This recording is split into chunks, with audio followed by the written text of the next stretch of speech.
நீங்கள் செந்தில் பாலாஜியோட போக்கு பார்த்தீங்கன்னா அவர் என்ன நம்மளை அரெஸ்ட் பண்ணுவாங்களோ அதுக்கு முன்னாடியாக நம்ம ஏதாவது கோர்ட்டில் போய் ஏதாவது இங்கே மெட்ராஸ் ஹைகோர்ட்டில் நமக்கு சரியாக இது கிடைக்கலன்னா உச்சநீதிமன்றம் போய் ஏதாவது செய்யணும் போது தன் லாயர்ஸோட கன்சல்டேஷன் பண்ணிட்டு இருக்கிற மாதிரி தான் படுது. ஏன்னா அவர் புரிஞ்சுட்டாரு இனிமேல் நம்மளை டார்கெட் ஆகும், நம்மளை டார்கெட் பண்ணுவாங்க.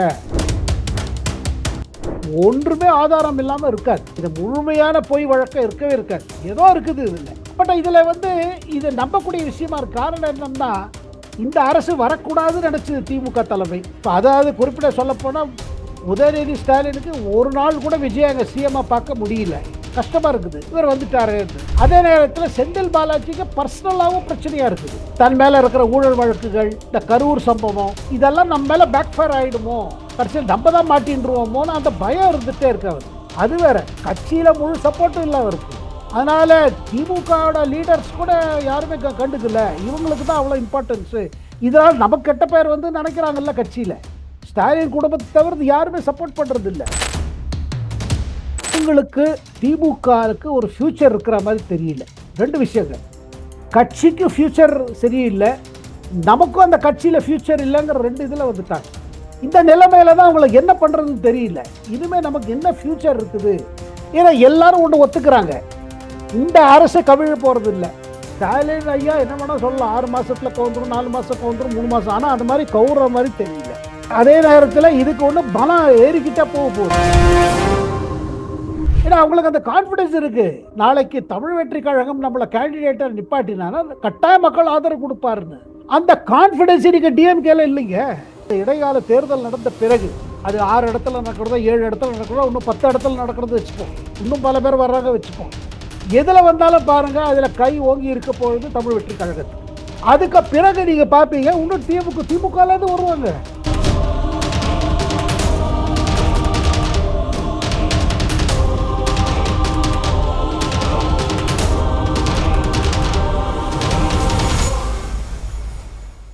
ரியல் ஒன் உறவுகளே, நடுநிலையோடு பொறுப்புடன் செய்திகளை வழங்கி பல லட்சக்கணக்கான மக்களின் நம்பிக்கையை பெற்ற நமது சேனலின் வளர்ச்சிக்கு உங்கள் ஆதரவு தேவை. இந்த ஊடக பயணம் தொடர்ந்து வலுப்பெற திரையில் தெரியும் QR கோட் ஸ்கேன் செய்தோ அல்லது டிஸ்கிரிப்ஷனில் உள்ள வங்கி விவரங்கள் மூலம் உங்களால் முடிந்த அளவு சப்போர்ட் செய்யுங்கள். உங்கள் ஒவ்வொரு ஆதரவும் நமது குரலை இன்னும் பல லட்சம் பேரிடம் கொண்டு செல்ல உதவும். ரியல் ஒன் நண்பர்கள் உறவுகள் அனைவருக்கும் வணக்கம். இன்று நம்மோடு இருப்பவர் மூத்த பத்திரிகையாளர் டெல்லி சேகர் ஐயர் அவர்கள். வணக்கம் சார்.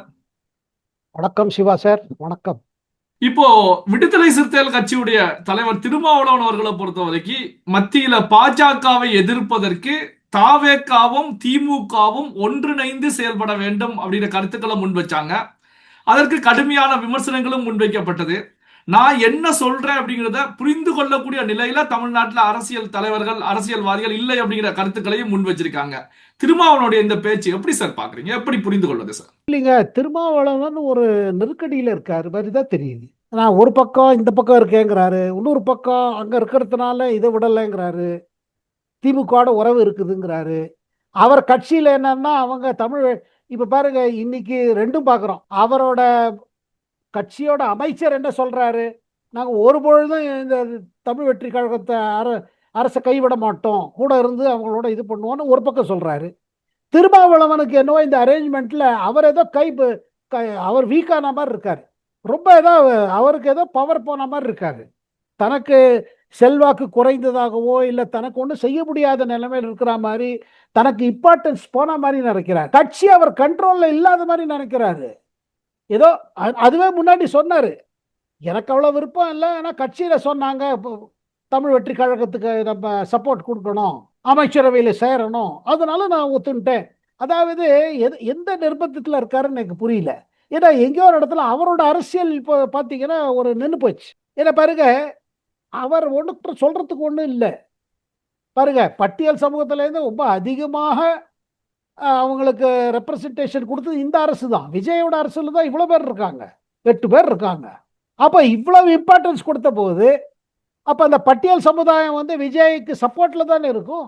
ஆனால் இவருக்கு என்னன்னா தன் பாலிடிக்ஸ், அவரோட பிராண்ட் பாலிடிக்ஸுக்கு ஒரு பெரிய பின்னடைவு இருக்குதான் நினைக்கிறாரு. அதனால அவர் பாருங்க, இது சொல்றதுனால அவர் கட்சிக்குள்ளதான் குழப்பம் அதிகமாகுது. சார், இப்போ சென்னை உயர்நீதிமன்றத்தை பொறுத்த வரைக்கும் தாவேகா எம்எல்ஏக்களை விலக்கி வாங்கி ஆட்சி கவிழ்க்கக்கூடிய விவகாரம் சம்பந்தப்பட்ட விஷயத்துல செந்தில் பாலாஜி அண்ட் அவருடைய பிரதர் அசோக் குமாருக்கு வந்து சொந்த ஜாமீன் கொடுத்தாங்க. அதாவது ஜூலை 8ஆம் தேதி நீதிமன்றம் கொடுத்தது. ஆனா நேற்று 9ஆம் தேதி காலை மாலை 2 வேளையும் சைன் போடுவதற்கு, கையெழுத்து போடுவதற்கு போலீஸ் ஸ்டேஷனுக்கு 2 பேருமே வரல. நீதிமன்றம் அறிவுறுத்தி இருந்தாங்க, ஆனா 2 பேருமே வரல. இந்த விஷயத்தை எப்படி சார் பாக்குறீங்க? நீங்க செந்தில் பாலாஜியோட போக்கு பார்த்தீங்கன்னா, அவர் வந்து என்ன நம்மளை அரெஸ்ட் பண்ணுவாங்களோ அதுக்கு முன்னாடியாக நம்ம ஏதாவது கோர்ட்டில் போய் ஏதாவது இங்கே மெட்ராஸ் ஹைகோர்ட்டில் நமக்கு சரியாக இது கிடைக்கலன்னா உச்ச நீதிமன்றம் போய் ஏதாவது செய்யணுமோ தன் லாயர்ஸோட கன்சல்டேஷன் பண்ணிட்டு இருக்கிற மாதிரி தான் படுது. ஏன்னா அவர் புரிஞ்சுட்டாரு, இனிமேல் நம்மளை டார்கெட் ஆகும், நம்மளை டார்கெட் பண்ணுவாங்க, அதற்காக அவர் தயாராகிட்டு இருக்காரு. அப்புறம் இந்த சம்பவம் பார்த்தீங்கன்னா இது ஒரு பெரிய இது இது இது ஒரு ஒரு தமிழ்நாடு அரசு, தமிழ்நாடு போலீஸ் ஒரு பெரிய இவ்வளோ பெரிய கேஸ் கொண்டு வந்திருக்காங்கன்னா ஒன்றுமே ஆதாரம் இல்லாமல் இருக்காது. இது முழுமையான பொய் வழக்கம் இருக்கவே இருக்காது. ஏதோ இருக்குது இதில். பட் இதில் வந்து இது நம்பக்கூடிய விஷயமா இருக்கு. காரணம் என்னன்னா, இந்த அரசு வரக்கூடாதுன்னு நினைச்சது திமுக தலைமை. இப்போ அதாவது குறிப்பிட சொல்லப்போனால் உதயநிதி ஸ்டாலினுக்கு ஒரு நாள் கூட விஜய் அங்கே சிஎம்மா பார்க்க முடியல, கஷ்டமா இருக்குது, இவர் வந்துட்டாருன்னு. அதே நேரத்தில் செந்தில் பாலாஜிக்கு பர்சனலாகவும் பிரச்சனையா இருக்குது. தன் மேல இருக்கிற ஊழல் வழக்குகள், இந்த கரூர் சம்பவம், இதெல்லாம் நம்ம மேல பேக் ஃபயர் ஆயிடுமோ, கடைசியில் நம்ம தான் மாட்டின்றுவோமோன்னு அந்த பயம் இருந்துட்டே இருக்கு அவருக்கு. அதே நேரத்தில் அவர் என்ன நினைக்கிறாரு, சரி நம்ம போகாம இருந்தா என்ன பண்றோம் பார்க்கலாம், அடுத்தது என்ன செய்வாங்க. ஆனா அவரோட செயல்முறை பார்த்தானா என்ன தோணுது, மக்கள் என்ன நினைப்பாங்க, இவர் ஏதோ பயந்துட்டு இருக்கிற மாதிரி நினைப்பாங்க. இவர் ஒன்று கிளீனா கோஆபரேட் பண்ணலாம், சரி என்ன விசாரிங்க அப்படின்னு சொல்லலாம். ஆனா அப்படி சொல்ல மாட்டேங்கிறாரு. அதுக்கு அவருக்கு லீகல் அட்வைஸ் என்ன கொடுக்குறாங்கன்னு நமக்கு தெரியல. சார், ஏற்கனவே செந்தில் பாலாஜியுடைய சகோதரர் அசோக்குமாரை பொறுத்த வரைக்கும் அமலாக்கத்துறையினால் ஏற்கனவே வந்து தேடக்கூடிய நிலையில அப்ஸ்காண்ட் ஆன நிலையில தான் இருக்காங்க. ஆனா நீதிமன்றம் வந்து காலை மாலை திருவல்லிக்கேணி காவல் நிலையத்துல கையெழுத்து போடணும் அப்படிங்கிற அறிவுறுத்தல முன் வச்சாங்க. சோ வேறு வழக்குல கைது செய்யப்பட்டு விடுவோம் அப்படிங்கிற நிலையில தான் அசோக்குமார் வெளியே வராம இருக்காங்களா, எப்படி சார்? நீங்க அவங்க பயப்படுது என்னன்னா நம்மளை உடனே அரெஸ்ட் பண்ணுவாங்கன்னு.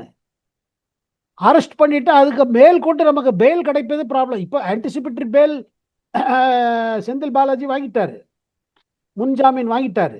பட் இருந்தும் என்ன பயனா, இந்த முன்ஜாமீன் அரெஸ்ட் பண்ண பிறகு அதை கேன்சலும் பண்ணலாமே. தமிழ்நாடு அரசு மீண்டும் கோர்ட்டுக்கு போய் இல்லை இவரை வெளியில விட்டானா இவர் விட்னஸஸ் எல்லாம் பயமுடுத்திடுவாரு அப்படின்னு வரலாமே. ஆனா ஒண்ணுங்க, இன்னைக்கு தேதியில செந்தில் பாலாஜிக்கு ஒரு ஒரு இந்த நிலைமையில இருக்காரு அவர். ஏன்னா அவருக்கு எதிர்த்து ரொம்ப புகார்கள் இருக்குது, குற்றச்சாட்டுகள் இருக்குது. அதே நேரத்தில் இந்த மாதிரி திமுக தோற்குன்னு அவர் எதிர்பார்க்கல. அப்புறம் திமுகக்குள்ளேயே பாருங்க, அவர் மேல ஒன்றும் பெரிய இது கிடையாது, அனுதாபம் கிடையாது. அது வேற, கட்சியில முழு சப்போர்ட்டும் இல்லை அவருக்கு. சரி இவரால் தான் நம்ம தோத்தோம், இவரா இந்த மாதிரி அதாவது திமுக இயக்கத்திலேருந்து வராம வெளியில இருந்து வந்தவங்க, ஏன்னா அவர் அதிமுகல இருந்து வந்தாரு. இந்த மாதிரி தலைவர்கள் வந்துதான் நம்ம திமுகக்கு இந்த நிலைமை வந்துருச்சு. இந்த கடந்த 5 ஆண்டு காலம் நம்ம ஸ்டாலின் ஐயா இவ்வளவு அவர் மேல அவங்க மேல இப்படி டிபெண்ட் பண்ணாங்க.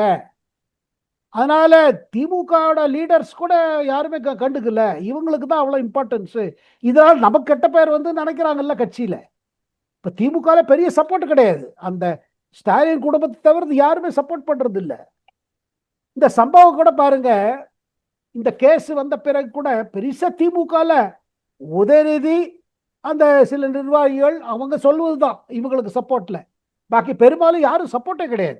சார், இப்போ தமிழக வெற்றி கழகத்துல வந்து அதிமுகவில் இருந்து தான் சாரை சாரையாக வந்து இணைஞ்சுக்கிட்டு இருந்தாங்க. இப்போ எடுத்துக்கிட்டீங்கன்னா திமுகவில் இருக்கக்கூடிய முக்கியமான தலைவர்களுடைய வாரிசுகள் வந்து தாவேகாவில் இணைஞ்சுக்கிட்டு இருக்காங்க. குறிப்பா எடுத்துக்கிட்டீங்கன்னா ஒரு சில தினங்கள் முந்தைய நிலையில திமுகவுடைய எம்பியாக இருக்கக்கூடிய ஜெகத் ரட்சகன் அவர்களுடைய மகன் சுந்தீப் ஆனந்த் அவர்கள் வந்து தாவேகாவில் இணைஞ்சிருக்காங்க. இதே போலதான் திருச்சி சிவா அவர்களுடைய மகள் காயத்ரி அவர்களும் தாவேகாவில் மெம்பரா இருக்காங்க. நேரடியாக வந்து அமைச்சர்களை சந்திக்க போவதாக செய்திகள் வந்துட்டு இருக்கு. இதற்கு முந்தைய நிலையில மு.க. அழகிரி அவருடைய மகளும் தாவேகாவுக்கு ஆதரவான கருத்துக்களை தான் முன் வச்சாங்க. இதை எப்படி சார் பார்ப்பது? திமுகவுடைய அடுத்த கட்ட வாரிசுகள் தாவேகாவுக்கும் வரக்கூடிய நிகழ்வை எப்படி பார்ப்பது, எப்படி புரிந்து கொள்வது சார்? அதான் அவங்களுக்கு திமுகவுக்கு ஒரு ஃபியூச்சர் இருக்கிற மாதிரி தெரியல.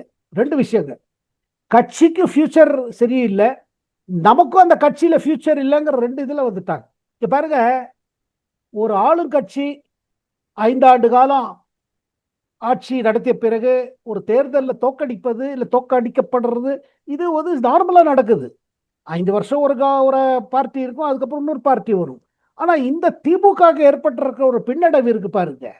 இது திமுகக்குள்ள இருக்கிற கேடருக்குள்ளேயும் சரி, பல தலைவர்களுக்கும் சரி, பல திமுக குடும்பத்திலையும் ஒரு அதிர்ச்சி ஏற்படுத்தியிருக்கு. இந்த நிலைமையில தான் அவங்களுக்கு என்ன பண்றதுன்னு தெரியல. இனிமே நமக்கு என்ன ஃபியூச்சர் இருக்குது? ஏன்னா எல்லாரும் ஒன்று ஒத்துக்கிறாங்க, இந்த அரசு கவிழ போறது இல்லை. ஸ்டாலின் ஐயா என்ன வேணா சொல்லலாம், 6 மாசத்துல கவுந்துரும், 4 மாசம் கவுந்துரும், 3 மாசம். ஆனா அந்த மாதிரி கவுற மாதிரி தெரியல. அதே நேரத்தில் இதுக்கு ஒன்று பலம் ஏறிக்கிட்டே போகுது. இப்ப இடைக்கால தேர்தலில் பாருங்க, ஒரு எதிர்கட்சியில வந்து எம்எல்ஏ ஏன் ரிசைன் பண்றாங்க? அதிமுக எம்எல்ஏ ரிசைன் பண்ணிட்டு வர்றாங்க. ஏன் வர்றாங்க? ஏன்னா அவங்களுக்கு அந்த கான்பிடன்ஸ் இருக்கு. நாளைக்கு தமிழ் வெற்றி கழகம் நம்மள கேண்டிடேட்டை நிப்பாட்டினா கட்டாய மக்கள் ஆதரவு கொடுப்பாருன்னு. அந்த கான்பிடன்ஸ் இன்னைக்கு டிஎம்கேல இல்லைங்க. அதாவது நீங்க என்ன வேணா குற்றச்சாட்டு சொல்லலாம், இது அது. ஆனா இன்னைக்கு தேதியில இது ஒரு பயங்கர உண்மை. திமுக கட்சிக்கு இன்னைக்கு மக்கள் ஆதரவு கிடையாது. ஸோ அந்த கட்சி தலைவராகவோ இல்லை அந்த கட்சியோட கேண்டிடேட்டா நின்னா கிடையாது. அப்புறம் இவங்களும் பார்த்துட்டாங்க.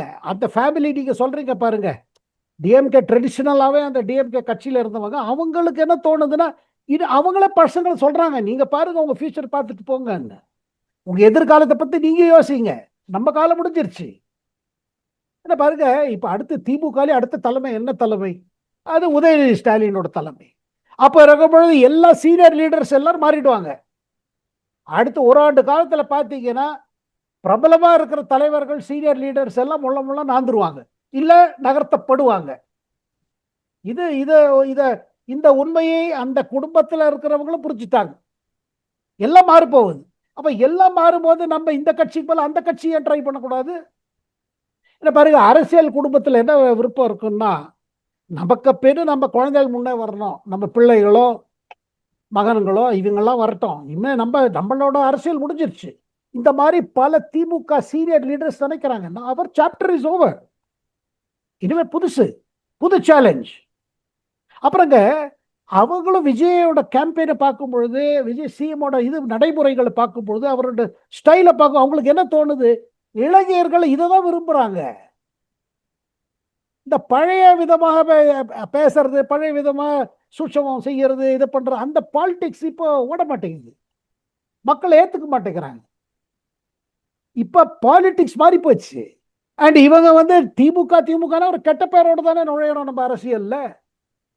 இதை நான் ஆச்சரியப்படுறதுக்கு இல்லை சிவா சார். இப்ப நீங்க சொல்வது நிர்வாகிகள் உள்ள வர்றாங்க, மாவட்ட லெவல்ல வர்றாங்க, போப்போ எம்எல்ஏக்களே யோசிக்கலாமே. இந்த பாருங்க, இந்த இடைக்கால தேர்தல் நடந்த பிறகு அது 6 இடத்துல நடக்கிறதோ 7 இடத்துல நடக்கிறதோ இன்னும் 10 இடத்துல நடக்கிறது வச்சுப்போம், இன்னும் பல பேர் வர்றாங்க வச்சுப்போம். எதுல வந்தாலும் பாருங்க, அதுல கை ஓங்கி இருக்க பொழுது தமிழ் வெற்றி கழகத்துக்கு. அதுக்கு பிறகு நீங்க பாப்பீங்க இன்னும் திமுக வருவாங்க பாருங்க. எம்எல்ஏவா இருக்கட்டும், முன்னாள் அவங்க தன் ஃபியூச்சரை பாக்குறாங்க. அவங்களுக்கு அந்த ஃபியூச்சர் இப்போ வந்து ஒரு ஒளிமயமா தெரியல. பல்வேறு முக்கியமான தகவல்கள், செய்திகளை நம்முடைய உறவுகளுடன் பகிர்ந்து கொண்டதற்கு நன்றி சார். நன்றி சிவா சார், நன்றி, வணக்கம். உங்கள் பிசினஸ் இன்னும் அதிக மக்களை சென்றடைய வேண்டுமா? இன்றைய டிஜிட்டல் உலகில் சரியான ப்ரமோஷன் தான் வெற்றியின் முதல் படி. தமிழகம் முழுவதும் பல லட்சக்கணக்கான பார்வையாளர்களை தினமும் சென்றடையும் ரியல் ஒன் யூடியூப் சேனல்களில் உங்கள் பிசினஸ் இனி எல்லோரும் அறியட்டும். குறைந்த செலவில் அதிக ரீச். உங்கள் பிராண்டுக்கு நம்பிக்கையும் வளர்ச்சியும் சேர்க்க இன்றைய எங்களை தொடர்பு கொள்ளுங்கள். 9280087164.